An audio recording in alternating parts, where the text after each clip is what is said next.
السلام عليكم، شخباركم؟ لاباس عليكم؟ كي دايرين؟ كي داير مع شي برد؟ نتمنى هاد لا فيديو يلقاكم في احسن الاوقات واحسن الظروف. اليوم ان شاء الله غادي ندير معكم هاد الملاوي تيجيو روعه البنات، تيجيو خطيرين، تيجيو ساهلين، وفي المذاق الشكل ديالهم اكيد تيجيو ولا اروع. نتمنى لا فيديو يعجبكم، بقاو فيه حتى الاخير. واللي تيزورني اول مره ما ينساش يدير الجرس باش يوصلو كل جديد، وفرجه ممتعه البنات. بالنسبه للمقادير، عندي هنايا 4 كيسان ديال العنبه ديال الدقيق الابيض. المهم الكاس اللي غادي تعبروا به الدقيق الابيض هو اللي غتعبروا به الفينو ديالكم، اولا السميده الرقيقه غادي تكون السميده رقيقه. كاس مع عمرش ديال الفينو. غادي ندير واحد الحفيره في الوسط، وغادي نضيف معلقه كبيره ديال خميره الخبز، زائد 2 معالق كبار ديال السكر سنيده، و2 معالق كبار ديال زيت المائده. هذيك السنيده اللي درنا والسكر غادي نضيف لهم شويه الماء على ما نضيف باقي المقادير، نخليها تتفاعل مع السكر كما تشوفوا معايا. نخليوها تذوب لنا ديك الخميره مع السكر. وغادي نضيف 2 معالق كبار ديال الحليب غبره، واحد القبيصه الملح تقريبا واحد معلقه صغيره ما تنساوهاش، ومعلقه كبيره ديال الخل، وواحد الفاني.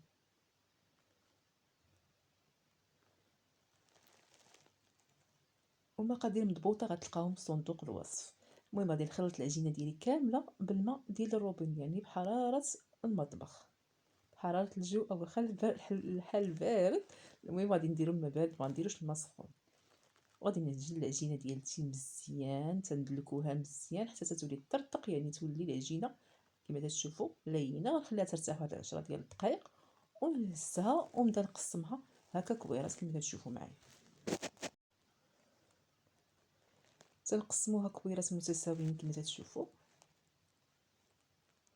نحاولوا اننا ما نديروهم، المهم بالنسبه لكم الاختيار، من الاحسن ما ديروهمش كبار حيت مازال غادي تديروا وحده وسط من وحده.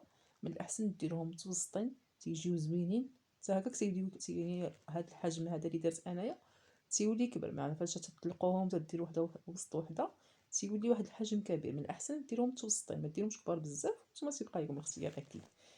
كما تشوفوا معايا غادي نستمر انني ندير هذوك الكبيرات كما تشوفوا معايا.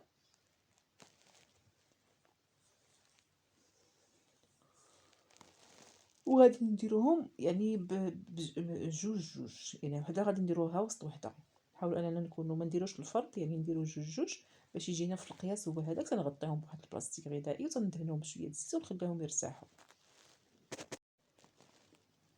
غناخذ الزبده، غادي نضيف ليها معلقه صغيره ديال خميره الحلوى وتنخلطو مزيان كما تشوفوا معايا. غادي ناخذ اول كره صايبت وتنطلقها مزيان، يعني نرققوها مزيان. تنديروا واحد رشيشه ديال الزيت فقط وتنطلقوا العجينه ديالتنا مزيان على سطح العمل حتى تبان لنا. تنشوفوا العجينه رقيقه مزيان. قد ما ورقتوا قد ما كانت النتيجه يا سلام. وبالنسبه للزيت راه ما تنكثروش بالزيت، غير واحد رشيشه خفيفه. تندير الزبده اللي صايبت اللي دوزت بطبيعه الحال، وغادي نضيف واحد رشيشه ديال الطحين اولا السميده رقيقه كما تشوفوا معايا. وغادي نجمعها على شكل مربع. الاهم انكم ترققوا العجينه ديالتكم كما قلت لكم، يعني تطلقوها مزيان. نعاود نضيف رشيشه ديال الزبده ونجمع العجينه، نجمع الملاوي ديالي على هذا الشكل هذا كما تشوفوا معايا. نعاود واحده اخرى بنفس الطريقه. نرققوا العجينه ديالنا مزيان. قد ما رققناها قد ما تجينا النتيجه يا سلام. ندير الزبده وندير الطحين بطبيعه الحال،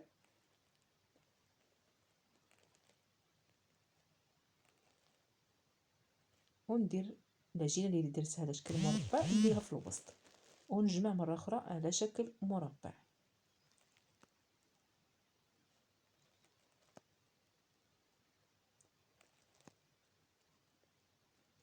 صافي تنستمر بهذه الطريقه هذه. تنسالي ديك الكويرات اللي عندي كاملين وحده قلب وحده بهذا الشكل هذا، يعني الشكل المربع. تندهنوا الوجه ديالها بشويه ديال الزيت وتنغطيوها ببلاستيك غذائي ونخليهم يرتاحوا.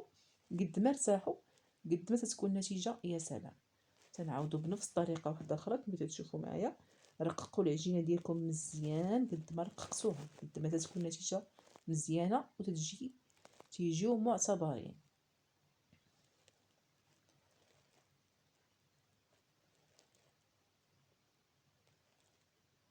نستمر بنفس الطريقه كما تشوفوا معايا. وحده قلب وحده حتى نسالي الكميه ديالي كامله.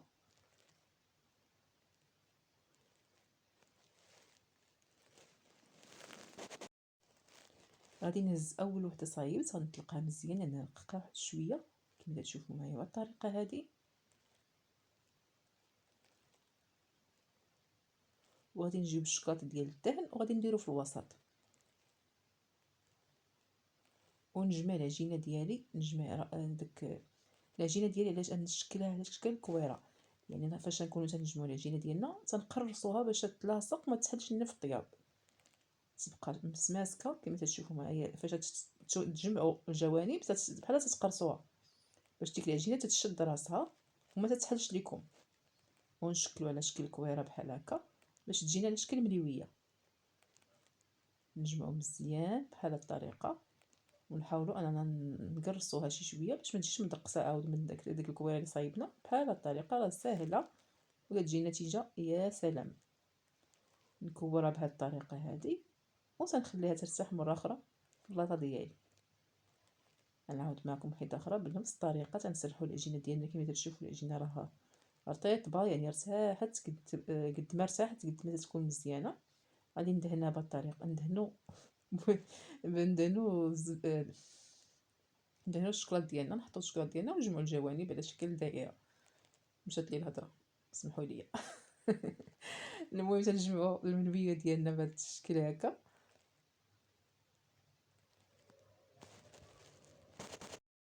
تنخليهم يرتاحوا في البلاطه بعد ما تنساليو الكميه ديالنا كامله. غادي نحاولوا اننا نسرحوا المليويات ديالنا بهذه الطريقه هذه، ما نخليهمش يعني ما نخليهمش غلاظ.